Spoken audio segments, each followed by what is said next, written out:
Hey now. Oh yeah, look at my life. Hey now, yeah. Oh yeah, look at my life out here on the road. Oh yeah, look at my life. Hey now, yeah.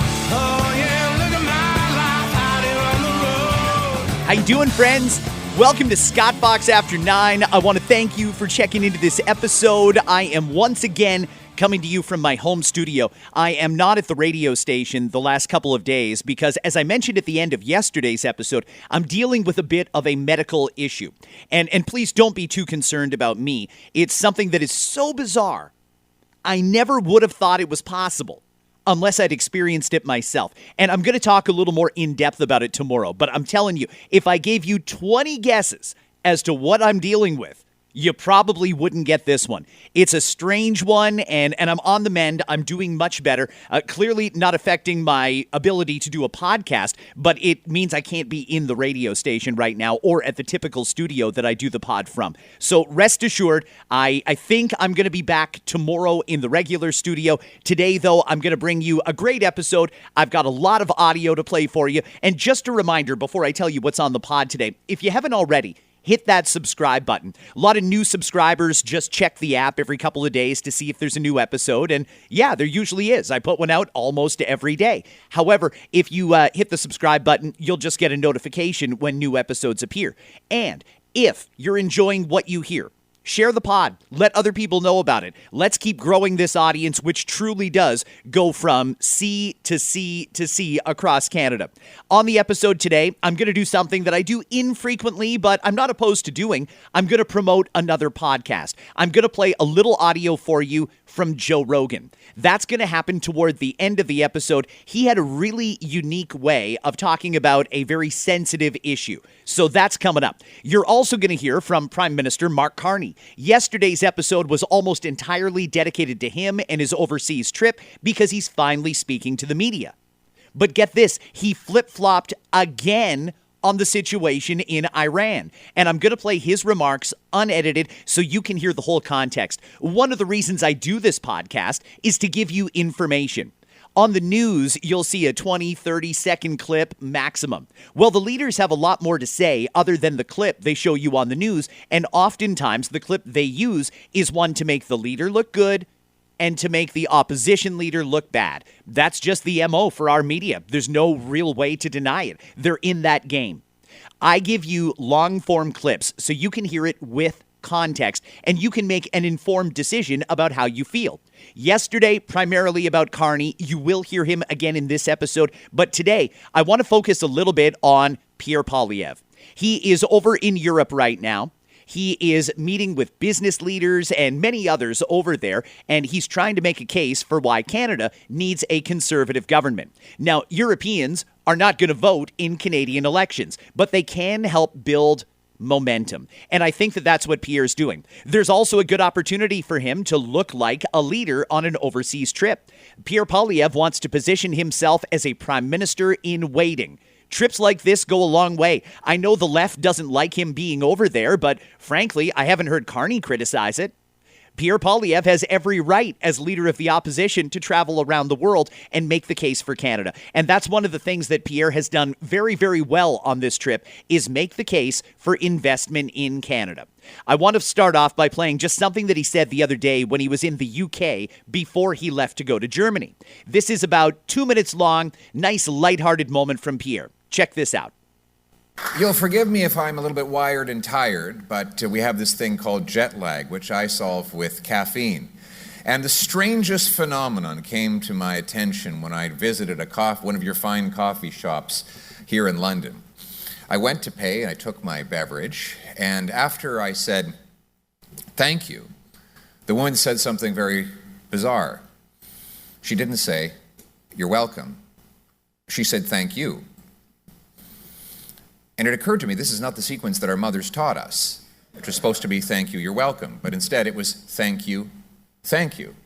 Now, reflect on all the transactions you do in an open market. Almost all of them have that same strange sequence. Thank you, thank you. Why? Because the money that I gave her is worth more than the coffee she parted with to get it. And the coffee I took from her was worth more than the money, I can assure you, with the jet lag. And that is the nature of the free market.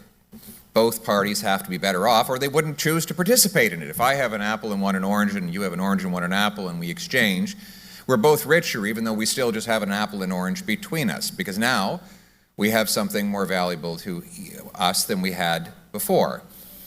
If there's any doubt, I prefer apples to oranges, but that's just me. Each of us have different preferences. Voluntary exchange of the work for wages, product for payment, and investment for interest benefits all participants in a free market, or else they wouldn't choose to participate. By contrast, everything government does, it does by the force of mandatory taxation.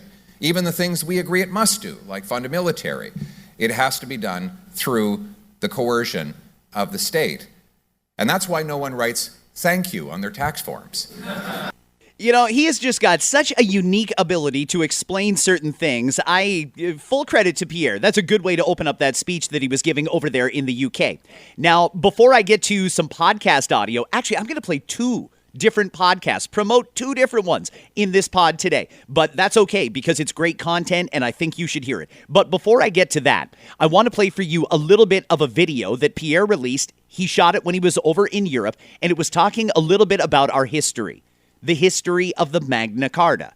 This video is going viral. Listen to just a little bit of this. I'm only going to play about 45 seconds of a 5-minute video. And it is in this field that the Magna Carta, the Great Charter, was born. This is the place in June 1215 where barons forced King John to sign the Great Charter. 800 years later, we still look back at this document signed in this place as a turning point in the history of freedom and the rule of law. Well, many of the more than 60 clauses of the Magna Carta have fallen out of use or been replaced. Some of them are a little hard to understand. Talk of fish weirs and wapentakes, whatever those are, seem irrelevant today. But if you squint hard, you can peer through the Old English and ancient disputes and see the familiar and cherished rights that we take for granted today. No arrest without charge, trial without jury, confiscation without compensation, and my favorite, one the Americans think they invented but started right here in these fields, no taxation without representation. That's just a little bit of the video that Pierre put out. I highly recommend it. I think it's worth 5 minutes of your time. One of the things I really like is smart people that have done their homework, and you can tell that Pierre is very well versed in economics and history. Those seem to be the two places where he really excels, and he did a great job with that video. Again, it is going viral around the world. There's a lot of people paying attention to it and trying to learn what lessons we can learn today in 2026 from the founders who signed the Magna Carta. Now I want to get to a little bit of Pierre Poilievre doing a podcast interview over in Europe. There's a lot of people who think Pierre Poilievre would be better off if he did more podcast interviews. A lot of people wanted him to go on the Joe Rogan podcast last year. Well, I think it was a smart decision for him to not, especially with the drama between Canada and the USA. I'm one of the people who thinks he made a prudent choice to not go on Joe Rogan. By the way, the people who voted for him are probably very aware of who Joe Rogan is anyway. I'm not sure that that would have accomplished anything. However, now's a good time for Pierre to start letting people into his brain. We want to know more about how he thinks and what makes him tick. We want to know more about what motivates him. And I think doing interviews like this is great. He was on the Triggernometry podcast, very, very popular. I'll give them a plug. And I want to play just a couple of moments from that interview that I think you should hear. This is Pierre Poilievre. It's been very disheartening and actually quite upsetting to watch what Canada has become and the trajectory it's gone on, because as somebody who's from the UK, I've seen the exact same trajectory we're on. And I look at Europe and the same thing is happening in Europe. And you're kind of thinking to yourself, why is this? Why are we on this trajectory when to even the most basic of laymen, it seems like we're heading on a path of self-destruction? If you look at it, what it really comes down to is this. It's freedom or force. There's a movement to concentrate power, control, money in the hands of bureaucrats, technocrats, and other insiders using the state as their mechanism. And that has led to the mass impoverishment of the people across the Western world and an enormous gap between rich and poor. By the way, this is not happening because of free enterprise. It's happening because of the massive interventions of the state to take from the hardworking many and concentrate it in the hands of the few. That's just a little bit of his answer to that. And by the way, folks on the left do not like hearing Pierre Poilievre call that out. But it's true. There has been a massive effort to concentrate money and power in the hands of the elites, and the working class continues to get screwed over. Here's a little more from Pierre on the Triggernometry podcast. I thought your apple eating video was perfect illustration of people trying to drag you into the negative. Oh my God, that was strange. When my staff were there witnessing this, no one thought that this was a moment of any kind. Really? No, like we buried it like 7 minutes into a 15-minute video that we thought no one was going to watch, of me just sort of wandering around talking to people in an orchard, and somehow this thing blew up. So. It was when people came to me weeks later and said they had seen a video of me eating an apple, I didn't even remember what they were talking about. But it's funny how social media behaves. That was a great moment in internet history. It's amazing how much the Europeans fixate on that apple eating video. To us here, it's just old news. Over there, they're still talking about it, and Pierre still gets credit for how he handled that journalist when he asked the journalist for receipts. You want to say people feel this way? Who feels that way? Why do they feel that way? You can go back and watch the apple eating video if you want to. Again, it is old news, but it's interesting that the Europeans have fixated on that. A little bit more from Pierre Poilievre on the Triggernometry podcast. Exactly the same thing, because it's being used as a pretext to concentrate money and power in the hands of the state. It is just the latest of the many pretexts that are used to justify taking away everybody's money and giving it to a treasured, privileged few. Green grifters, the corporatism of saying, well, we're going to tax all of the energy and we're going to block the resources, and then we're going to take the money and give it to the government, who's going to dole it out to all of these corporate insiders who claim that they are doing something for the environment. When in fact, if you look very carefully, it's all BS. In fact, they have no problem directing much of that money to China, which is opening 2 coal-fired plants a week. So it has nothing to do with the environment. It is entirely a pretext to take from the working classes and give to a small group of insiders through the mechanism of the state. So whether you're talking about the net zero fraud or massive government redistribution schemes or just an overall growth in the bureaucracy, it is all, or even on the speech side, it's all about concentrating power and money in the hands of fewer and fewer people while taking away the opportunities of the people who actually do the work. That is a very bold statement coming from the leader of the opposition at a time when I think that's kind of where Canadians are at. You know, in an ideal world, sure, we would be focused on the environment, but carbon taxes and things like that don't appear to be moving the needle. I know there's a lot of people who would like to think that the carbon tax and the whole net zero agenda is well-intentioned. There's a lot of folks, though, that don't think it is, that think it's just a money-grabbing scheme, a grift. And the people who are benefiting from it, in a lot of cases, are the people who are leading us. I'm really curious to hear how that goes over. There's some left-wing media, and I'm thinking of Bruce Anderson and Andrew Coyne and characters like that think Pierre Poilievre just sunk his chances at being elected because he said that. Do you think he did? Because I thought what he said was perfectly appropriate. Canada absolutely needs to have a plan for dealing with environmental issues. Climate change per se, the net zero agenda, we need to talk about that because it's bankrupting our country. It's driving business away, not attracting it, and it's making some people extremely wealthy while poverty gets worse. I want to go on and play another clip for you, and I hope everyone listens to this one very, very carefully. Again, it is on the Triggernometry podcast. They're talking about young people. Young people have been dealt a terrible hand. The cost of living is out of control. They will never be able to afford a home. Now we're making post-secondary education even less attainable for them. There is an attack on young people. There's no jobs, no opportunity for them. And we keep making life harder for young people in this country. Pierre Poilievre talked about that. Listen. That is the country, if you ever become prime minister, you will inherit, in which some young people have been brainwashed into this ideology. I know Jordan's obviously done a lot to try and push back against it. Yes. Great Canadian. Jordan Peterson. Jordan Peterson. Truly a great Canadian. Yeah, he is a great man. But the fact that he had to is evidence of where your society is. Is that a fair assessment? No. No? I think that our young people today are more conservative, more hardworking, and have more common sense than maybe any generation since the Second World War. Lucky you. We have the young people in Canada, the ones I meet, they want to start families, own homes, and take responsibility. Yeah, but the ones you meet, you're a conservative. No, the ones I meet when I go to a coffee shop and I talk to the barista, or I go to a restaurant and talk to the waitress.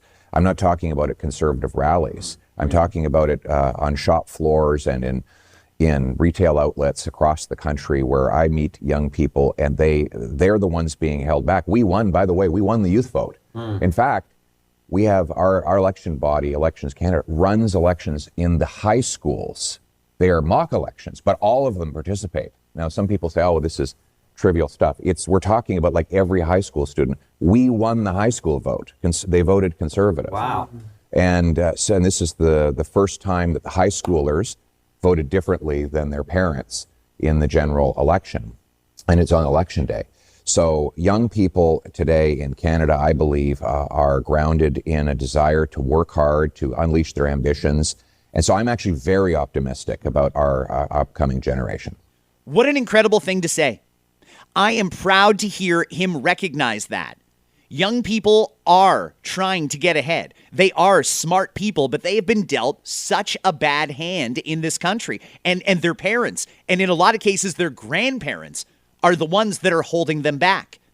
How often in your household do you have conversations with young people? If you're a parent with a teenager at home, how often do you talk to them about what their ambitions and fears are for the future? Because I do it regularly in my household.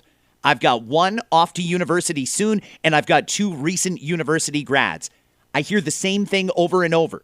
There's no jobs. There's no opportunity. The cost of living is too expensive. I'll never own a home. Those are their issues. And when they look down the line, the generations that came before them, and they see their parents and their grandparents fighting over trivial stuff and voting red, that is in direct contrast to their hopes and ambitions, because they see hope in the Conservative Party. Let's face it, we've done it the liberal way for a long time, and it hasn't gotten young people anywhere. Are you in your household taking seriously the concerns of the younger people? The ones who do want to be able to own a home and start a family, maybe open a business, get a simple university education. Because if you are, I think older generations need to start looking at the younger generations and asking, how can I help? I think older people, the ones that, let's be honest, think they know it all, that think they know more than young people, I think they need to take a little reality check. I think they need to do less talking and more listening to young people. There's a problem here, and the future is bleak for young people. I was proud to hear Pierre Poilievre not just acknowledge that he recognizes that, but to try and offer a little bit of hope, to try and point out that young people are smart people. They want the same things that the generations that came before them wanted. The problem is, it's not attainable for them, but it was attainable for me and for my parents, and it's not attainable for them. It is wrong what we've done to young people in this country, and there is a chance to reset it here. Young people see a better way. They want to vote blue. They want to vote for hope and opportunity, because frankly, voting red has gotten them nowhere. I really think, and you can do whatever you want in your own household, but I really think that older people need to spend a little more time listening to younger people, because younger people are the ones who are getting screwed. It's not enough to just say, they'll be fine, they don't need to buy a house, I'm going to leave them mine when I die. That's not enough. That is not the hope, the promise that young people want. They want a future. They want to be able to earn it. And we're doing everything we can to get in their way. That one in particular really resonated for me. I'm going to play just a little bit more of Pierre Poilievre on this podcast. It is a long one, and I know some people aren't going to sit down and watch the whole thing, so I just want to bring you the highlights that I think are worth noting. Again, Pierre Poilievre on the Triggernometry podcast. Mark Carney, who's the Prime Minister of Canada now, after Davos and the U.S. administration presented a whole different geopolitical vision, effectively, at that meeting. He came out and he talked about the fact that countries like Canada and the UK and Australia, they basically need to get very upset with the US and have their own little clique that they work together while challenging the US or, working with China. Do you think this is a good way of approaching things? Working with China? Yeah. Look, I think we need to trade and talk with China. Yeah. The Chinese people constitute a brilliant and extraordinary civilization. There's no denying it. And if we're being honest about it, they've been outworking, out-hustling, the people of China, but outworking, out-hustling those of us in the West for the last 3 decades. It's incredible, really. China went from a country with 80% of the population living on less than $1 a day to the second biggest economy in one lifetime. So you can't ignore them. But the idea that we can have a permanent rupture with our closest neighbor and biggest customer in favor of a strategic partnership for a new world order with China is not on. It's just not going to happen. We sell 20 times as much to the Americans as we do to the Chinese. American capitalism is the single biggest economic force in the history of the world. And they live right next door. So we need to have a solid friendship, free trade agreement, and of course, security partnership with the United States. And there's no way that China or anyone else will replace that relationship. And mic drop. Isn't that really deep down how most common sense folks feel? I know that there's a lot of people who are hurt that the Americans tried to tariff us and they tried to reset the trade relationship. But at the end of the day, isn't what Pierre Poilievre is saying there absolutely spot on? He acknowledged the power of the Chinese market. Yeah, absolutely. We're not just going to cast them aside and not work with them. We are. But we cannot do it and sacrifice our relationship with the Americans. We've got to find a way to solve the problem. One more. This is a very quick one talking about the situation between the U.S. and Iran and the U.S. and Venezuela. Here's Pierre Poilievre. And this is actually what's so funny is to watch these woke progressives pulling their hair out in the street, claiming that they're siding with Iranians and Venezuelans by opposing the removal of their dictators. And the people, both the Iranian people and the Venezuelan people, were thrilled to see these dictators ousted. And my wife's family can attest to that. He's right. It is woke ideology to blindly oppose what the U.S. is doing simply because you don't like the U.S. and or you don't like Donald Trump. These countries have been liberated. These countries got out from under the thumb of oppressive dictators that were killing their own people.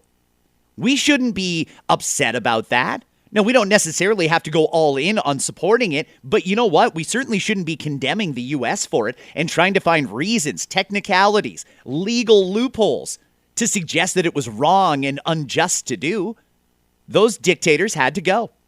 That's all I'm going to play from Pierre Poilievre on that podcast, but I highly recommend it. If you've got about an hour to sit and watch the whole thing, you'll learn a lot about who Pierre Poilievre, what makes him tick, and what his mindset is, what his ideology is. I think it's very, very good, and at the end of the day, I think it comes down to common sense. I'm going to play for you just 2 quick clips here. This is Pierre Poilievre speaking to an audience in Berlin. That is why I'm here to share with our German friends a vision to fuel freedom, rearm, and lock arms to secure our allies and ourselves. Doing so will make us stronger at home and give us unbreakable leverage abroad. Today, that means rebuilding and reinforcing Western alliances, especially NATO, and the wider circle of democratic, law-abiding nations to bolster against the threats of China, Russia, and others. It means military strength. It means economic strength, and it means something too often overlooked, energy strength. The Cold War was fought with tanks, missiles, and standing armies. Today, the struggle is for pipelines, ports, rare earths, shipping lanes, data cables, and supply chains. Russia does not only threaten Europe with soldiers, it has long weaponized energy, as you know better than anyone on Earth.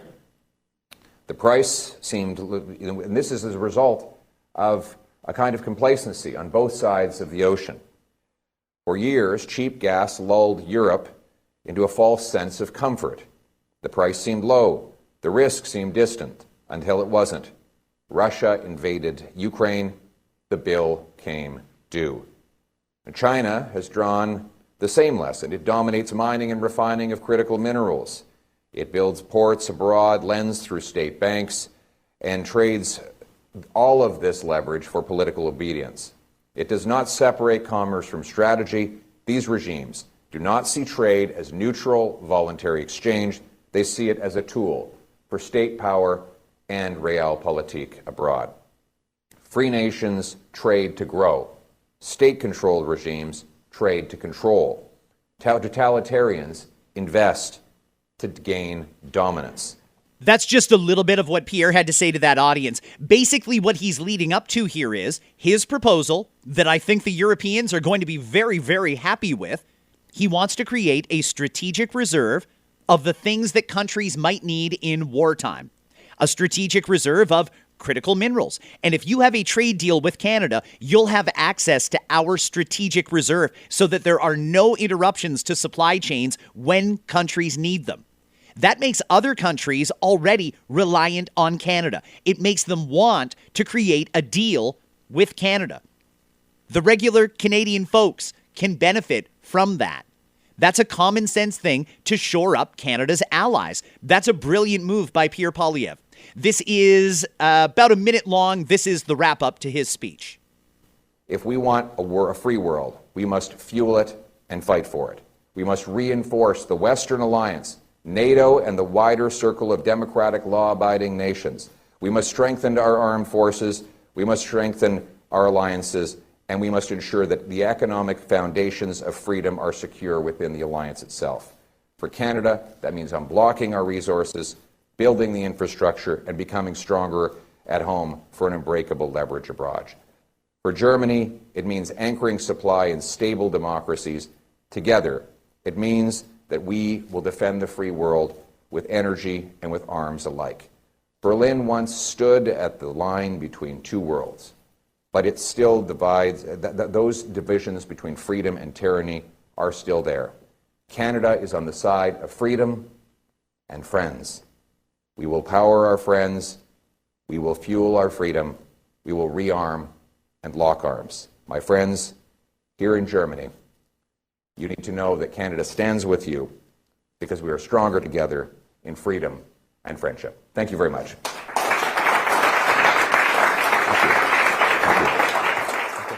Quite the speech from Pierre Poilievre over there in Germany. In fact, he gave a number of big speeches over there, and I thought that they were very, very well done, and they were well received, too. That's the thing. European media is not criticizing Pierre Poilievre the way Canadian media is. And that should be an eye-opening thing for all Canadians. The Europeans are buying what he's selling. Canadian media is burying it. Why do you think that is? Let's go over to Australia. Yesterday, Prime Minister Carney asked again about the conflict with Iran, and once again, he's changed his mind. Prime Minister, can I ask both leaders, as you're aware, the war in the Middle East appears to be widening with Iran launching missiles towards Turkey, and we saw, of course, it now spreading to our region with the US Navy sinking an Iranian ship off the Sri Lankan coast. Can I ask both leaders, are you troubled by the expansion of the conflict, and do you have any comment most particularly on the recent actions of the US Navy, particularly given Prime Minister Carney your call recently for a rapid de-escalation in the conflict? First and foremost, in its own country, for almost 5 decades, has repressed its people, repressed women, killed its people, in large numbers, even in recent weeks, up to 15,000 peaceful demonstrators murdered by this regime.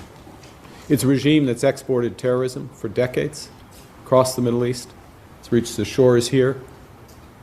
It's a regime that's killed scores of Canadians, including in the disaster, the tragedy rather, in 2020, PS 752, where scores of Canadians died, and that aircraft was shot down. As the Prime Minister just said, it is a regime that reacts to this by attacking civilians and civilian infrastructure in other countries.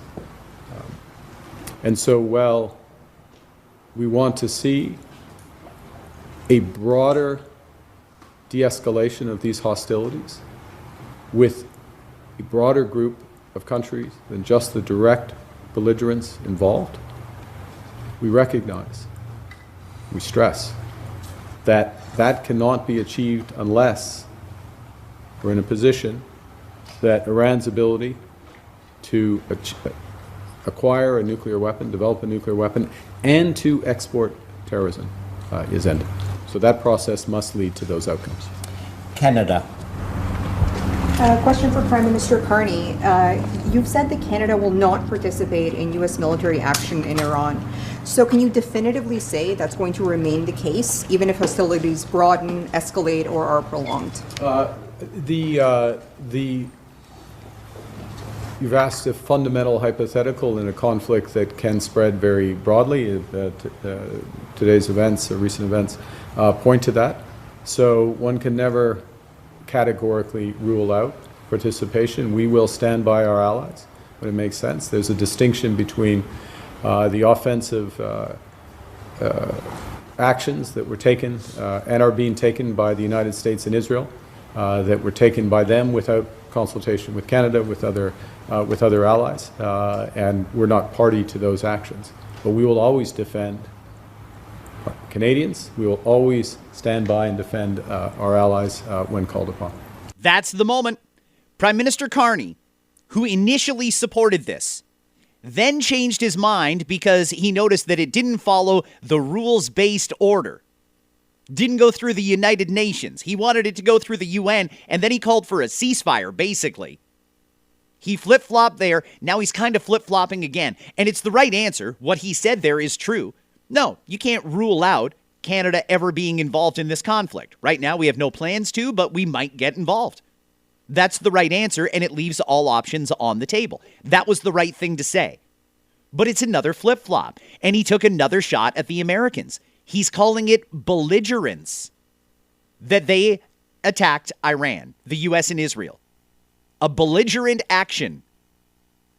I don't think that that's going to go over very well with U.S. President Donald Trump. I don't think that's going to help us in any way trying to secure a trade deal with the Americans. That's just poking him in the eye once again and again clouding Canada's position on the situation in Iran.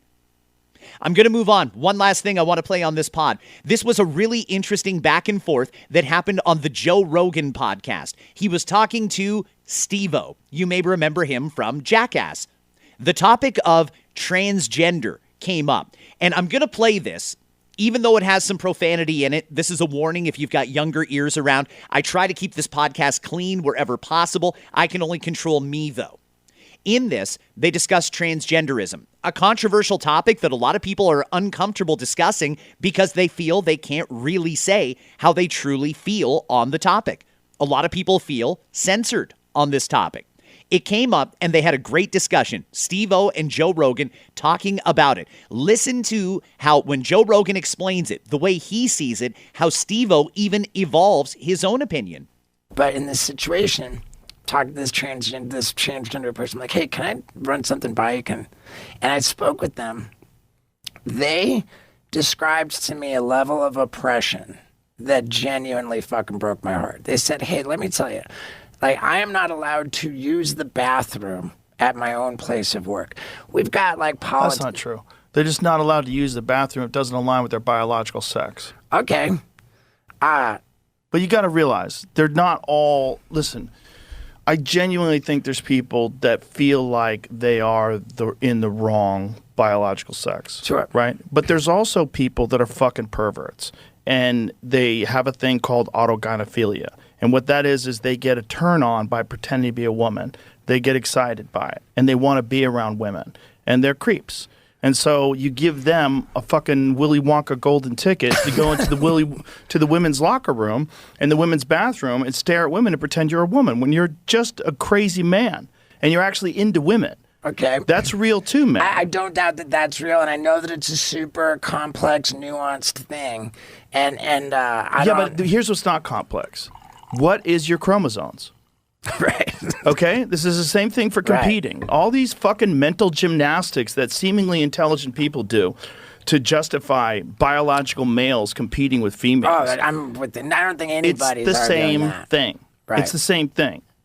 Right. And especially as speaking as a man who has daughters, like there are creeps. And if you give a creep, and I'm not saying all trans people are creeps. Right. But a lot of these fucking people that are in trouble for going into women's bathrooms dressed as a woman with a fucking beard and a heart on are just that. They're creeps. Right, okay. They're crazy men. And these crazy men, their entire life, they would get beaten up for that. And now all of a sudden, they have to be accepted. So you've got two things going on at the same time. For sure. You've got people with gender dysphoria that genuinely wish they were a woman or genuinely wish they were a man. And by the way, it's men that are the problem. No one gives a fuck about trans men going into the men's bathroom. Come on in. Who cares? Right. Who cares? Oh, a girl's going to shit next to you? Or what is she going to do? She's going to pee out of a funnel? Right, what is she going to do? Like, hey, no one's going to get hurt. I'm not arguing no with one's you on going to get this. hurt. This is the problem. When you allow perverts to have this hall pass to go into women's locker rooms and bathrooms. Yeah. So you can't say you're not allowed to use the bathroom where you work. That's not true. You're just not allowed to use the women's room where other women are in there because you're not a woman. And I know you wish you were a woman or whatever's going on. Okay. But you're not. not. Know what? You make a very, very good point. If you're a woman, talk to most women about this. And it's unless they're insanely captured by this woke ideology where they can't see reality and the fact that perverts are still a real fucking thing. Yeah. And this loophole. You've given loopholes. Like, there's men in prison. I think it's like 47 biological males in California are housed in women's prisons. Some of them are sex offenders. Some of them in Canada. There's a guy in Canada that they had to pay for his boob job while he was in jail for being a sex offender, and they put him in a women's prison. I don't even know if he knows that in Canada, the men's bathroom must have tampon and pad dispensers. Isn't that crazy? I work for a radio station. We're federally regulated. It's mandated. When I go into the men's room, there are tampon dispensers in there. And I, for the life of me, cannot figure out why. Anyway, hey, that's another perspective that you can take into account as you're forming your opinions on various topics. Friends, I'm going to wrap it up for today. Tomorrow, I'm really, really hoping to get back to my regular routine, hoping to be back in my regular studio and bringing you a Listener DM Friday episode. I've got so many messages for tomorrow that I'm not saying you can't write in. If you want to send me a DM, if there's something that you think needs to be said on the pod, absolutely, I'll do it. But please keep it brief. Couple of sentences max. If you want, take all of your thoughts and run it through ChatGPT and ask it to summarize it into a few sentences. Just don't give me too much because I've got 2 weeks worth of DMs and I want to get as many different perspectives into this discussion as possible. Tomorrow's going to be great. It's a great time of year. We're getting closer to spring. Clocks are going ahead this weekend. We're going to be on daylight savings time in no time. Warm weather is on the way this weekend. Let's be optimistic. Let's not fight over politics. Let's just fight for a better country. Have yourselves a great one. I'll catch you right back here in less than 24 hours. And I'll leave you today with the sounds of Pat James and The Whole Truth. Great band and a great song. Hey now.